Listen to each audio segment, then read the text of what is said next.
Вітаю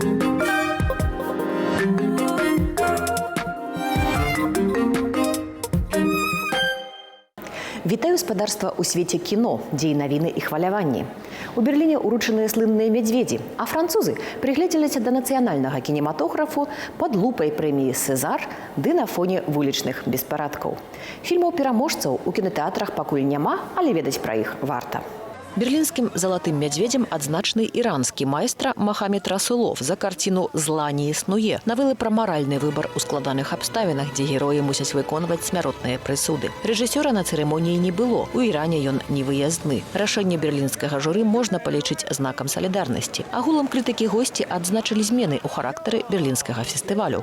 70-й Берлінале праходзіў пад кіраўніцтвам новай дырэкцыі. Яна зрабіла такі акцэнт на аўтарскім кіно. То бок, калі раней па чырвоных дарожках праходзілі зоркі умоўна Голлівуда, то гэтым разам іх было значна менш. Я нават ведаю, што некаторыя і медыа, і людзі, і госці адмовіліся ад прыезду на Берлінале праз тое, што гэтую цікавасць яны страцілі. Срэбраным мядзведзем журы на чале з брытанцам Джэрамі Айронсам адзначыла аператарскую працу Юргена Юргеса у знакамітым яшчэ да прэм'еры «Дау Наташа» Іллі Харжановскага. Ні ў Беларусі, ні на сваёй радзіме ў Расіі фільм у пракат у бліжэйшы час не выйдзе, бо эксперыментальныя здымкі цягам 12 год ва ўмовах набліжаных да рэальнага, хоць вельмі канцэнтраванага жыцця, пераўзышлі самыя смелыя чаканні і многія табу. Мы взрослые люди, и мы самостоятельно шли на эти шаги. А страшно? Да, страшно было. Калі ты глядзіш фільмы «Дау», фільмы з праекту «Дау», ты не маеш гэтага пасвядомага вартавальнага разумення, што гэта ўсё фікцыя, яна сыграная. Тут усё адбываецца як у жыцці. Нацыянальнай прадукцыі сёлета ў Берліне не было. Пэўным выключэннем стала анімацыя Алёны Баранавай, прадстаўленая, аднак, ад Чэхіі, дзе і жыве Алёна. На улицах мільярда людзей.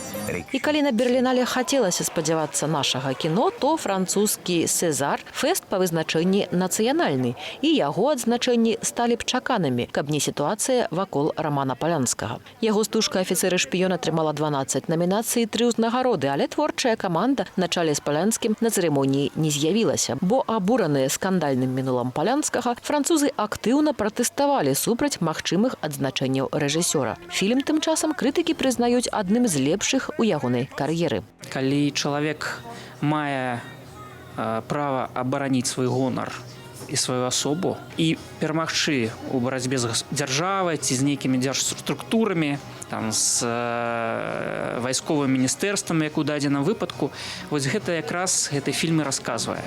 Найлепшым жа фільмам Францыі сталі адрынутыя «Ла Джалі», таксама з тэмай бунту, але мігрантаў на парыжскіх прадмесцях. Тым часам у Менску на беларуска-аўстрыйскі кінафестываль запрашае ў выходныя сталічны кінатэатр «Піянер», дзе пройдзе 35 анімацый аўтарства жанчын ды сустрэчы з творцамі.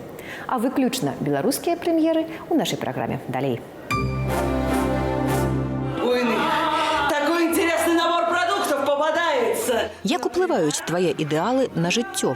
Застаюцца марамі ці рэалізуюцца? Чаруюць ці расчароўваюць? І навошта нам куміры? Урок камедыі «Фанаткі», якая паўстае ў гомельскім моладзевым тэатры, рок прысутны багата. Каханне фанаткі да зоркі поўніцца там музыкай і драйвам, а яе развагі і ўчынкі заклікаюць да абдумывання. Надо жить и знать, что существуют маски, что люди умеют притворяться, и ничего с этим не делать. Не нужно быть Достоевским, нужно быть самим собой. Даніл Філіповіч вядомы гомельскай публіцы як пастаноўшчык паспяховай «Рыбы маёй мары». Уважлівай да дэталяў, аж да падбору шкарпэтак, тут ён пераканаўча разважае пра фэйкі і паказуху, а акторы на сцэне дапамагаюць досведам і думкамі. Я не расскажу, можешь меня даже убить. Она пытается поменять персонажей.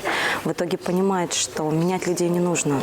То есть, если людям комфортно в каком-то поведении, их лучше там оставить и идти жить свою жизнь. Фанаткі пра маладых і для маладых, але і для іх бацькоў, якія разгледзяць крыху больш за знешнія праявы ў сваіх дзецях. Прэм'ера ў моладзевым тэатры ў Гомлі ў пятніцу 6 сакавіка. Я хочу знать, кто мой отец. Драматычныя гісторыі другой сусветнай вайны, запісаныя з успамінаў сведкаў, ляглі ў аснову новага інтэрнэт-серыялу «Формула чалавечнасці». Першыя 3 серыі праекту прэзентавалі ў сталічным хабе ОК-16. Устанавливается власть захватчиков.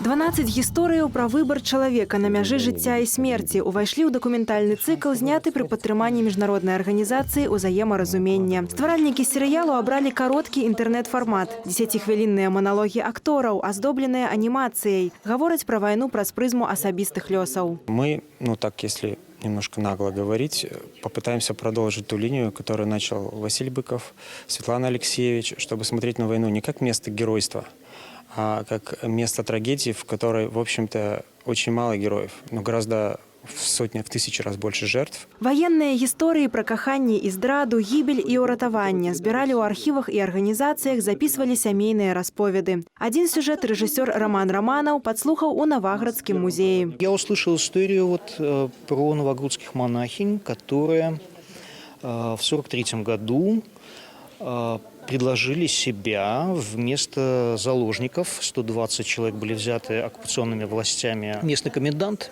человек со своеобразным чувством юмора, эту жертву, в общем-то, принял. Он расстрелял монахинь, и заложники были отпущены. Эмоции герояў на экране переживали акторы Роман Подоляка, Светлана Бень, Павел Харланчук-Южаков, Светлана Анікей, Максим Шишко ды іншыя. Мне здаецца, што зараз у нашай краіне ёсць такі лёгкі мілітарызм, што мне здаецца не зусім правільна, таму што нам пакаленні трэба выхоўваць не казаць, што вайна гэта цацкі, што танкі гэта прыгожа, а танкі гэта машыны для забойства людзей. Праект паказвае трагедыі розных нацыянальнасцяў. Ёсць і гісторыя пра расстрэл цыганскага табору, з якога ацалела толькі одна сям'я. Весь мир знает, что ромы – это жертвы Холокоста, они признаны всем миром в качестве жертв Холокоста. Першыя 6 серыяў цыклу ўжо дасяжныя на YouTube-канале «Бегущая черепаха». Астатнія з'явяцца бліжэй да Дня перамогі. Александра Дорская, Белсат. У Магілёўскім драматычным тэатры неўзабаве прэм'ера. Рэжысёрка Кацярына Аверкава, якая працавала тут не раз, рыхтуе до 8 сакавіка аўтарскі спектакль «Без пудры». Очень много соответствий, которые сейчас одновременно взвалены на женщину. То есть такое понятие современного общества, как power woman, да? Оно, то есть сверхженщина или сильная женщина, оно на самом деле очень актуально. И, в общем, поговорить об этом вопросе, на самом деле очень интересно. А чему вы решили звернуться до такой темы?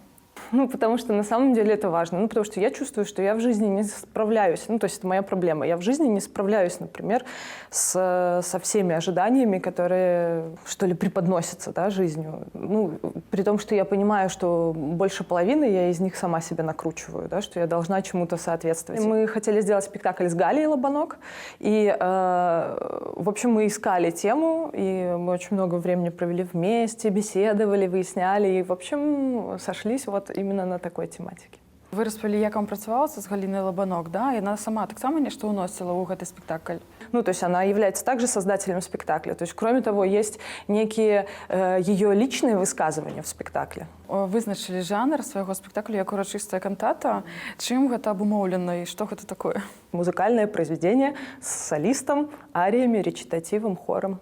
То бок Галина Лабанок, она спевае? Все знают, что Галя Лобанок поет. И мне очень интересно работать с музыкой, я ее люблю. И мне кажется, что это такой, наверное, один из самых сильных эмоционально воздействующих видов искусства. Кто такая паспяховая жанчына сёння? Настоящий человек – это свободный человек. Мне кажется, что человек должен быть свободен. Дякую вам вялікі за размову. Вельмі чакаем вашу прэм'еру. А я нагадаю, што мы размаўлялі з рэжысёркай Кацярынай Аверкавай. Прэм'ера яе аўтарскага спектаклю «Без пудры» адбудзецца на магілёўскай сцэне ўжо 6-7 сакавіка. Запрашаю і вас, паважаныя гледачы, да нас у тэатр. Аліна Скрабунова, Белсат.